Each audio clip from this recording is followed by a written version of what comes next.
Greetings, YouTubians, and welcome back to Wayne's Sharp World, where today I just wanted to hop on and give kind of a little PSA for everybody out there on some fantastic sales going on. Some you may know about, but others you may not know about. So we'll touch on those, and then I also wanted to give kind of like a little update on maybe 4 or 5 knives that I've been carrying lately that I've really enjoyed, and I think I've given, I'm pretty sure I've given 4 reviews. Or at least very detailed overviews on all these knives already. But, after I do that, of course, I keep carrying them, and I notice little things about them that I thought would be worth mentioning to you guys, and just to talk a little knives. So, with that being said, let's get right into it and talk about the first big sale going on, and that is regarding Jack Wolf knives. The best slip joints you can get. Hands down. Granted, they do come at a premium, but they are like nothing else. Right now, all Jack Wolf knives, with the exception of the most latest and greatest, the Gunslinger Jack, are marked down 20%. Now, like I said, unfortunately, you can't get the 20% off the Gunslinger Jack. Now, there is a reason why, and I'm just going to flat out say it because I've said it before. The Gunslinger Jack is, in my opinion, one of the best folding knives ever made. I love it. It's easily in my top 5 all-time favorite folding knives. It's just, to me, it's a perfect little knife. It looks great. It's super, super slicey.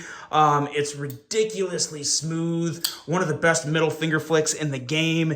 And the front flipper is also extremely satisfying. Now, the Gunslinger Jack is available, and it's actually pretty readily available. I know the first round of these sold out like in the blink of an eye. These ones are still lurking around. There's some at, I think, GP Knives, some at Blade HQ, but unfortunately, you don't get the 20% off that. So, had to mention that, but I wanted to say why, because honestly, I wouldn't mark the Gunslinger Jack down myself because it's just that good. But what is on sale? Knives like the After Hours Jack, that is affected in this sale. Now, unfortunately, though, from what I've seen, I believe these have already sold out at most retailers. I believe, unless I missed it, it's always very possible that, one of them could have slipped by when I was looking at the listings. But the After Hours Jack is included in that. I'm just not sure how easy these will be to find. But probably my 2 favorite slip joints from Jack Wolf knives are affected by this sale. You do get 20% off, and they are available at both Blade HQ and GP Knives. And we are talking about the Midnight Jack right here with a very nice and slicey 3.15-inch blade, as well as the Sharpshooter Jack, which, as you can see, if you guys didn't catch that, the Sharpshooter Jack is basically the slip joint version of the Gunslinger Jack, slightly smaller. But yeah, so if you like the aesthetics of the Gunslinger Jack, but don't want to pay that $350 price tag, you can get this guy right here for over $100 less, because 20% off of this sale price brings it down to $239, which is a really, really solid price for any Jack Wolf knife, in my opinion. The action, everything on Jack Wolf, and until you really handle one, I could say this till I'm blue in the face, but until you handle a Jack Wolf slip joint, you really don't know the difference, because they really are different. You can get this guy for $239, as well as the Midnight Jack for $239 as well, normally $299. So that's a great sale on really what is kind of I would say a custom feel knife. Like it's absolutely insane. The level of fit and finish that go into these things, they are incredible. And there's a reason. There's a reason why they cost what they do, and they're very, very impressive. Next up, over at Kaviso, we've got this beauty here. This is the Kaviso exclusive WE Knives Praxis. Now, normally this guy is ranging anywhere. It's well north of $200. I think $212, I think, was the going price for this guy. Right now, this guy is on sale through April 18th for $169. I don't think a lot of people realize how good of a deal $169 is for this knife. It's made by WE. It has that WE smoothness. It has everything you love about a WE knife. And what makes this one even sweeter, in my opinion, is the level of customization you can bring to this. You have a beautiful S35 VN blade with a very nice heavy stonewash. You have a really nice heavy stonewash on the completely blank titanium handles that you could do all sorts of things to. You could laser etch, you could anodize, you could do whatever you want, put on some type of antique finish. And there's a lot of places you can send it to do that. And now for only $169, you get this knife for $169, you have a little more room to put a little money into customizing it, which is also very nice. Or you could not customize it, have a fantastic knife for $169. And I said it last year, guys, this was one of the best knives of 2023. Hands down, easily one of the best knives because it has everything that I look for in a knife. It has incredible action. It has a wicked slicey blade. It has a very thin profile and a deep carry clip, so it carries extremely well in the pocket. This is very comparable to a TRM. Very, very much like a TRM Atom. Just slightly bigger, or maybe even, yeah, I think it is just, yeah, it is just a little bigger than the Atom, but just an absolute banger of a knife. And for $169, one of the best deals of the year so far. So hop on over to Kaviso and check this guy out. There's of course going to be links below for all these. But I loved the WE Praxis when it came out, and I still love it. And this is one that it's probably never leaving the collection because it's just an excellent all-around little EDC, or rather big EDC knife. And one other guy, I wanted to mention this guy right here. This is another Kaviso exclusive. This is the Kirby Lambert Rain V3. Now, this exact version is not available. I've had a lot of people ask me about this shipwreck carbon fiber, and if you haven't heard yet, I got some bad news for everybody. This carbon fiber has been retired from Camo Carbon. They're no longer making it. They've had issues with some quality issues with little bits and pieces of the carbon fiber coming out. So whether or not they're going to bring it back to R&D and try and make it better and bring it back to market, or just leave it off the market, as of right now, you can no longer get the Camo Carbon fiber. However, this knife in particular is by far and away the best of the Rain series. The ergos are incredible. It's made by Riot. Now, this isn't on sale, but I did want to mention there's still one version left of this that has the bronze bolster look, as well as the bronze thumb stud and lava flow carbon fiber from Fat Carbon. So it's a really nice pairing. I was surprised at how well the bronze and the red kind of work together. But they do have some of those left as well. Now, those are, like I said, they're not on sale, but for a Riot made knife coming in at, I believe, $269 or $279, that is an incredible deal. And just the overall design and geometry of this blade, it's ridiculous slicey, an amazing hollow grind, and again, just fantastic ergos, and incredibly smooth, phenomenal thumb stud action. A great knife. Get these while you can, because these probably are not going to last much longer, as well as the Praxis. The Praxis at $169, the Praxis is going in the blink of an eye, I think. But now let's talk about some knives that I've been carrying recently, and I've just come to like a little more for certain reasons. Starting here with the Vostede Ankelo. This is still on Kickstarter, and it is available for $159. Now, when you guys saw me do the video of this, I took it apart, and after I went off video, I actually cleaned it. I fully cleaned it. What they had in there was some grease. There wasn't really lube. It was more of a grease type of lubricant in there. I wiped that all down. I put in some regular KPL, and I personally think it did wonders for the action on this knife. It's a lot easier to close. It's not like stopping midway on me. And again, this middle finger flick, oh, it's so good with the detent and this V-anchor lock. It works so well. Like I mentioned before, though, you just got to be careful when you go to flip it. You can't half flip it. You got to give it the full flip, but it's so smooth. And once I got that grease out of there, man, oh man, was this just, it kind of leveled up in my opinion.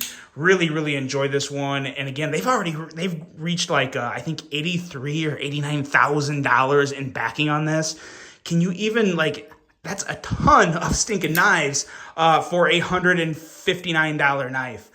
Just an excellent offering from Vosteed and somewhat of a game changer because you're going to see more locks like this coming out. And this is a really cool one and one that I like even more ever since I cleaned it, got that grease out, put in some KPL.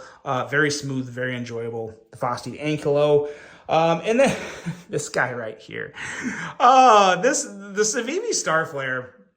When I got this, I wasn't too sure what to think. I was very positive about it in the review, and I'm even a little more positive about it right now because now that I've had time to carry this more, I've carried it now for well over a week, this is the best button lock action on a Civivi knife. Now, with that said, I do understand that the design may not be for everyone. There may be some people that just really, really don't like the blade shape with the handle shape and all that stuff, and, to each their own there. But right here, I'm talking about just clearly specific button lock action. And this thing is just so good. Ridiculously smooth. It's running on bearings, but it's almost like they're different types of bearings, but they're not. They're the regular ceramic ball bearings that are in all the Civivi knives. There's nothing special. I think this is just a prime example of a certain type of design and the engineering behind it that just everything comes together perfectly to give you a very, very satisfying action. And right towards the end of my review of this, I realized if you go all the way down, and I mean all the way down, and get your nail right there at the end of the fuller, of course, oh my God. You can very easily middle finger flick it. You just have to not be behind a stinking camera, I think. That really pisses me off every time I go to do that behind camera and can't do it because I could literally go for a walk or go upstairs in the living room or bedroom and just fidget with this and do it nonstop all day, no problem. But it's super fidgety. And like I said, this button lock action is right up there. It is the best. I think the second best button lock action on a Civivi is probably the Sentinel Strike. But I would say this is the best button lock action you can experience on a Civivi at this point. So really impressed with the button lock on the Starflare. And next up here, I got to bring this guy back out. The CJRB Prado, because again, we're talking a very basic knife here, crossbar lock, G10.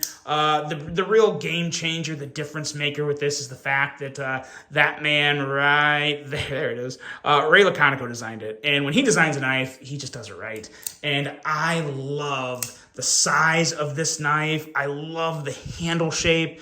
It just feels so secure in my hand. This one's been really, really hard to take out of the pocket.